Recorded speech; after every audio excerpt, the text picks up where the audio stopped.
Good evening, ladies and gentlemen. I welcome you to this briefing by Foreign Secretary Sri Vikram Mishri on the ongoing developments regarding Operation Sindoor.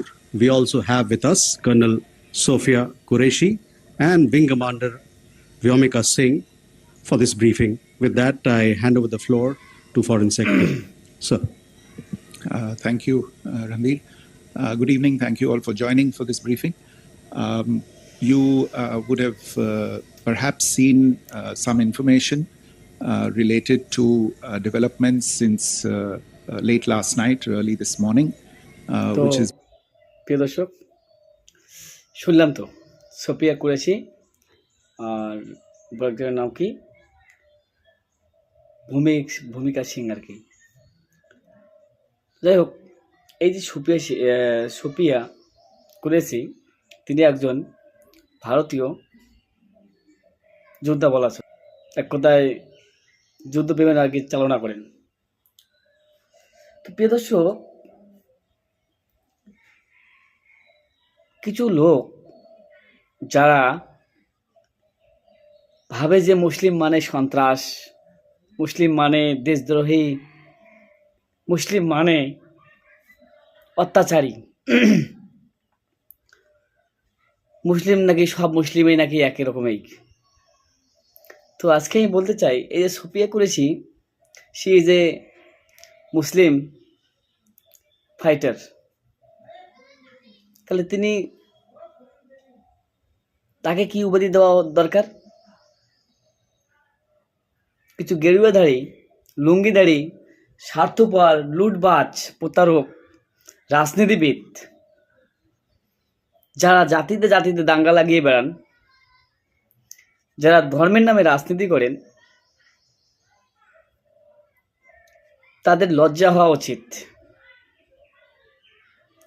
আমি বলতে চাই, এই সমস্ত লোককে, এরাই হচ্ছে দেশের সবচেয়ে বড় গদ্দার, সবচেয়ে বড় জঙ্গি, এই গেরুয়াধারী বাহিনীগুলো, যারা হিন্দু মুসলিম দাঙ্গা লাগিয়ে সবসময় ঘুরে বেড়ান। তারা প্রায় সোশ্যাল মিডিয়াতে বলেন যে মুসলিম উগ্রবাদী, মুসলিম মানে জঙ্গিবাদ। তাহলে এই যে আমাদের যে ম্যাডাম সোফিয়া কুরেশি, তিনি যে দেশের হয়ে পাকিস্তানেতে হামলা করে আবার দেশে ফিরে আসেন, তাকে কি উপাধি দেওয়া উচিত? ওই সমস্ত গেরুয়াধারী লোকদের, যারা দেশটাকে জ্বালিয়ে পুড়িয়ে দিন দুপুরে শেষ করছে, তাদের কি করা উচিত? হয়তো ভারতীয় জনগণ মূর্খ বলে, অধিকাংশ 90% মূর্খ বলে আজ এরা এই ব্যাপারটা নিয়ে রাজনীতি করছে, এই হিন্দু মুসলিম দাঙ্গা লাগিয়ে রাজনীতি করছে। এরা সমাজের সবচেয়ে বড় ভাইরাস, জাত নিয়ে বলা লোকগুলো। ডাক্তার আবু কালাম আজাদ, যিনি ভারতীয় মিসাইল তৈরি করেছেন, ওদের হিসাবে এই গেরুয়াধারী লঙ্গি বাহিনী যারা ধর্মের নামে রাজনীতি করছেন, তাদের মতে এই যে আমাদের ডাক্তার আবু কালাম আজাদ, তিনি যে ভারতের যে মিসাইল তৈরি হচ্ছে, আকাশে গিয়ে পাকিস্তানে পড়ছে না, ভারত থেকে উপর দিয়ে গিয়ে পাকিস্তানে পড়ছে, যে আবিষ্কার করেছেন ডাক্তার আবু কালাম আজাদ, এই গেরুয়াধারীর মতে এই ডাক্তার আবু কালাম আজাদকেও জঙ্গি উপাধি দেওয়া লাগে, তাই না? কারণ তারা বলে মুসলিম উগ্রবাদী, ওদেরকে পতন করে দেওয়া উচিত। মুসলিম মানেই মানে না একই জঙ্গি। হ্যাঁ, এটা ঠিক। সমস্ত অল মুসলিমস আর নট জঙ্গিবাদ, খেয়াল রাখতে হবে, আর নট টেররিস্ট, এটা মাথায় রাখতে হবে। অল হিন্দুজ আর নট, কি আর বলি, গেরুয়াধারী, চাড্ডিধারী বলি, সবাই কিন্তু নয়। সমস্ত হিন্দু কিন্তু খারাপ নয়। তার জন্য কি আমরা যেভাবে মুসলিমদের উপরে নিরীহ অত্যাচার, বাঙালিকে বা মুসলিমদেরকে বাইরে যেভাবে দিন দুপুরে পেটানো হচ্ছে, চাড্ডিধারী বা গেরুয়াধারীগুলো আমরা তাদেরকে কি বলা উচিত? নিশ্চয়ই তারাও জঙ্গি, তারাও সন্ত্রাসী, কারণ তারাও দেশে ক্ষতি করছে। এদের বিষয়ে কেউ মুখ খুলবে না, কারণ ভারতবর্ষের 90% লোক এখনো মূর্খ, যা নেতার মানে চামচা করে এখনো দিন যাপন করছে। মানুষ জানি না কখন সজাগ সতর্ক হবে। এই চাড্ডিধারী আর গেরুধারী বাহিনী থেকে কতদিনে মুক্ত হতে পারবে, ততদিনেই দেশ শান্তি এবং নিরাপদ থাকবে।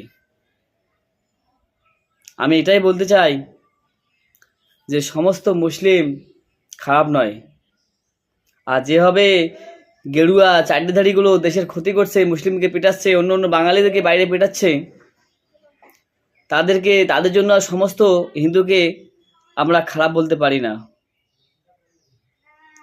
তো আমাদের এগুলো বুঝতে হবে। আজ সোফিয়া কুরেশি, যিনি একজন ভারতীয় পাইলট, যিনি পাকিস্তানে গিয়ে বোমা ফেলে আসেন, সত্যি মহান দেশপ্রেমিক। এমন দেশপ্রেমিক খুঁজে পাওয়াই বিরল। আর যেটা আমি বলতে চাই, এই যে আরএস বাহিনীগুলো আছে না, যারা আরএস করে, আরএসএস নামে দেশটাকে বরবাদ করছে, কি আর বলি। আচ্ছা, আপনাদের একটা জিনিস লজ্জা হওয়ার বিষয়, আপনারা সোশ্যাল মিডিয়ায় এই ধর্ম নিয়ে রাজনীতি করা লোকটা বা এই লোকগুলোকে সাপোর্ট না করে যদি দেশটাকে ভালোবেসে গিয়ে বর্ডারে যুদ্ধ করতেন, তাহলে দেশবাসী আপনাকে সাবাস জানাতো। আর জানি না অনেক হিন্দু মুসলিম যারা এই আরএসএস এই গেরুয়াধারীদের মতো করে রাজনীতি করে না, ওরা রাজনীতি ধার ধারে না, দেশের সবচেয়ে বেশি ভালোবাসে, দেশের জন্য জীবন দিচ্ছে, তাদের মতো কি কাজ করো না? ওদের মতো দেশপ্রেম দেখালে তো হয়। কীভাবে সামান্য পলিটিক্সের জন্য দেশটাকে বরবাদ করা হচ্ছে, কিন্তু আমরা সাধারণ নিম্ন শ্রেণীর মানুষগুলো কিন্তু গাওয়া ফেটে চিৎকার করলে কিন্তু আমাদের কথা কেউ শুনবে না। আমাদেরকে বুঝতে হবে।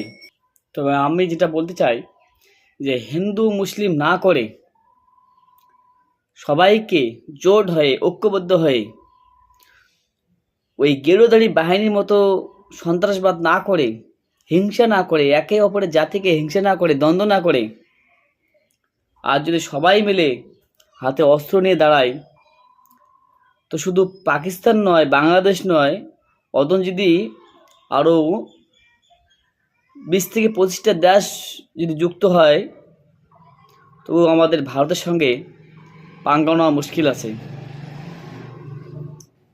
তো আমাদের এই ভারতকে রক্ষা করার দায়িত্ব সবার। সবাই কিন্তু এই চাড্ডিধারী, এই গেরুয়াধারী, এই হিন্দু মুসলিম দাঙ্গাকারী প্রতারক নয়। এটা আমাদের সবাইকে ভাবতে হবে, সবাইকে বুঝতে হবে। জাতি হিংসাটাকে আমাদের এই সমাজ থেকে যতদিন না উঠে যাচ্ছে, ততদিন দেশের এই অবস্থাগুলোই হবে। তো আমাদেরকে এই দেশকে রক্ষা করার দায়িত্ব হিন্দু মুসলিম বিভেদ না করে সবাই জোট হয়ে ঐক্যবদ্ধ হয়ে যদি আমরা লড়ি, তো হয়তো আমাদের সঙ্গে যে কোনো পৃথিবীর কোনো দেশ নেই এসে আমাদের সঙ্গে যুদ্ধ করে জিতে ওঠে। তো আমরা অবশ্যই চাই সবাই জোট হয়ে ঐক্যবদ্ধ হয়ে সমাজকে বা দেশকে যেন বাঁচাতে পারি, এবং শত্রু পক্ষের সঙ্গে যেন আমরা মোকাবেলা করতে পারি। এটাই আমার